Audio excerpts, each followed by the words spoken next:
Semangat pagi kawan-kawan pecinta budidaya cacing tanah.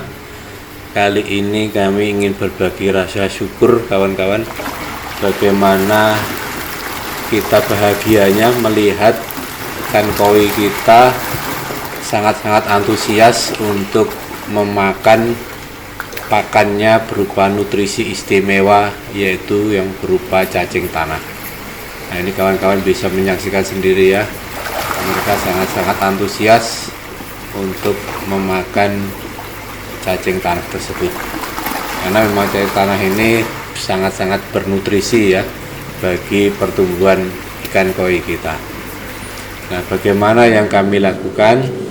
Diawali dari budidaya kami cacing tanah, kami melakukan budidaya yang sederhana aja kawan-kawan, menggunakan rak dan media budidayanya berupa wadah styrofoam gitu, styrofoam bekas kawan-kawan. Jadi kita beli ke toko kelontong bekas begitu, kita beli styrofoam bekas sana, terus kemudian kita beri media budidaya cacing tanahnya berupa backlog ya, backlog bekas ya, dari backlog jamur tiram.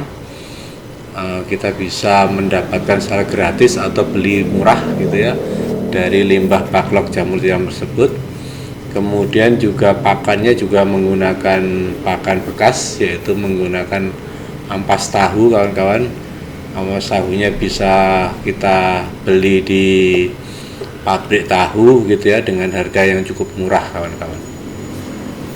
Jadi budidaya cacing tanah ini adalah budidaya yang sangat sederhana gitu ya, tetapi hasilnya mewah kawan-kawan. Jadi budidaya yang sederhana, murah, tapi hasilnya sangat-sangat membahagiakan gitu ya. Ya, ini kita lakukan kurang lebih sekitar 3 bulan atau 4 bulanan gitu, itu sudah bisa panen kawan-kawan. Nah, ini kebetulan yang kami lakukan ini kita menggunakan indukannya berupa indukan cacing ya, kemudian cacingnya itu beranak pinak, dan hasilnya seperti yang kawan-kawan saksikan ini. Kami memanennya secara manual aja kawan-kawan, tidak secara alat mekanis ya. Kami menggaruk-garuk dengan tangan telanjang aja. Nah, itu kawan-kawan. Jadi kita ambil dikit-dikit tanahnya, kita pisahin gitu ya dengan cacingnya gitu ya, sambil kita nikmati hasil budidaya cacing tanah kita ini yang kami lakukan kawan-kawan. Jadi setelah waktunya panen, kemudian kita pisahin antara cacingnya dengan media budidayanya gitu. Dan ya alhamdulillah kawan-kawan, melakukan budidaya cacing tanah ini tidak repot ya kawan-kawan, sangat-sangat ringan begitu, tidak ngerepotin gitu, sehingga tapi hasilnya juga alhamdulillah kawan-kawan. Jadi seperti yang kawan-kawan saksikan ini, hasilnya cukup sekitar hampir 3 kali lipat lah volumenya itu daripada dulu awalnya kita menanam menanam indukannya gitu kawan-kawan. Nah, itu kawan-kawan bisa lihat ya hasil cacing yang telah kami peroleh hasil budidaya ini. Nah, kemudian setelah kita pisah ya, sampai betul-betul bersih, diusahakan antara media budidayanya, yaitu berupa backlog tadi, dengan cacingnya. Nah, ini kita ya dengan sabar lah kita sisi. Nah, ini kawan-kawan, alhamdulillah ya hasilnya cukup banyak ya, sekitar itu mungkin sekitar hampir 2 kiloan ya, 1 kilo atau 2 kilo lah gitu, karena cukup banyak kawan-kawan. Ini murni ya, ini murni cacing ya, sudah nggak ada lagi media budidayanya nih. Nah, itu sebanyak itu kawan-kawan, lumayan berat itu kawan-kawan, alhamdulillah ya, seperti itu. Nah, selanjutnya yang setelah kita bersihkan seperti itu, ini media budidayanya ya, yang bekas tadi itu juga masih bisa kita gunakan kawan-kawan. Jadi cacingnya nanti kita manfaatkan.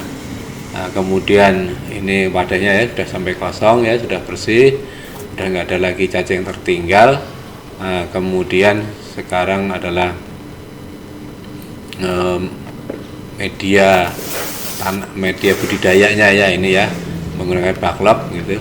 Nah, ini terserah kawan-kawan, bisa digunakan untuk budidaya lagi atau digunakan pupuk sebagai tanaman gitu kawan-kawan.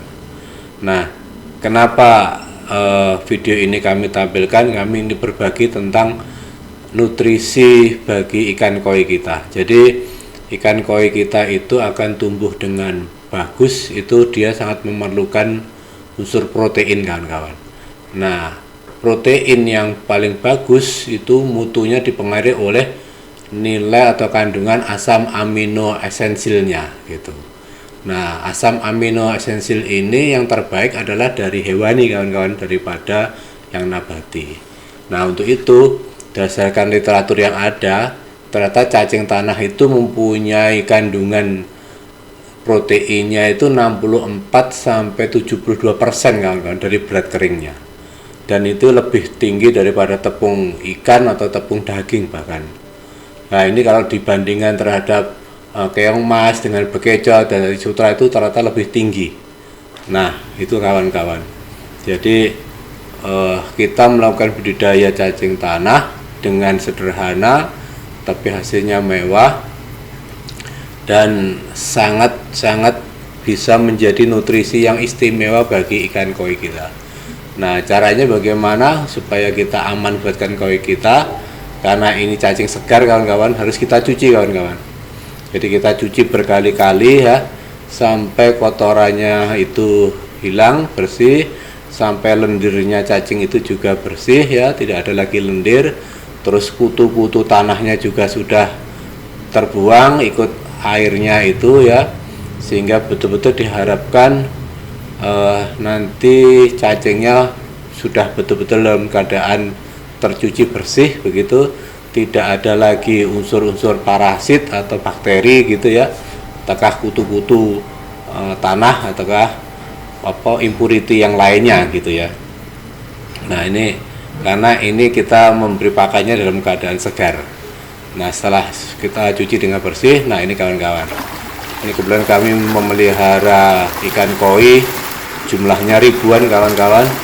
Ada beberapa kolam dan itu kita kasih ya. Kolam pertama ini kita kasih, alhamdulillah ya, responnya ikan koinya sangat-sangat antusias gitu. Jadi setelah kita tabur cacing tadinya ke bawah, dia berebutnya di bawah kawan-kawan. Inilah wujud bahwa ikan koi sangat-sangat suka ya terhadap pakan berupa cacing tanah ini.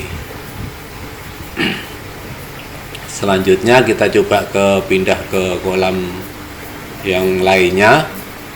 Itu juga begitu kawan-kawan. Ini kepada ikan koi yang lebih besar, tadi agak kecilan ya ikan koinya, sudah besar itu juga begitu kawan-kawan. Dia sudah siap menunggu untuk menerima nutrisi istimewanya, yaitu berupa cacing tanah. Nah, itu juga gitu ya, setelah kita kasih, dia akan berebut di bawah gitu ya, karena cacing tanahnya kan jatuh ke bawah ya, besar gitu. Maaf. Nah, ini alhamdulillah senang juga. Nah, kemudian kita coba ke kolam yang kecil kawan-kawan, ikan koi yang kecil itu juga begitu, dia antusias gitu ya, mengharapkan kita kasih. Nah, dia juga akhirnya mulai berebut yang di bawah. Juga kolam selanjutnya juga demikian kawan-kawan, kita kasih semuanya ya. Jadi cacing sekitar hampir 2 kilo tadi langsung kita bagi ya ke beberapa kolam ikan koi yang kami pelihara, karena jumlahnya hampir ribuan kawan-kawan ikan koi kami ini, sehingga dengan porsi sekitar 2 kilo cacing bersih tadi insya Allah langsung habis itu. Maaf. Nah, ini kebetulan kami juga memelihara gurami albino kawan-kawan, itu juga kita bagiin lah, kita kasih juga ini. Nah, itu kawan-kawan berbagi pengalaman kami di dalam memanen cacing tanah sebagai nutrisi istimewa bagi ikan koi kita.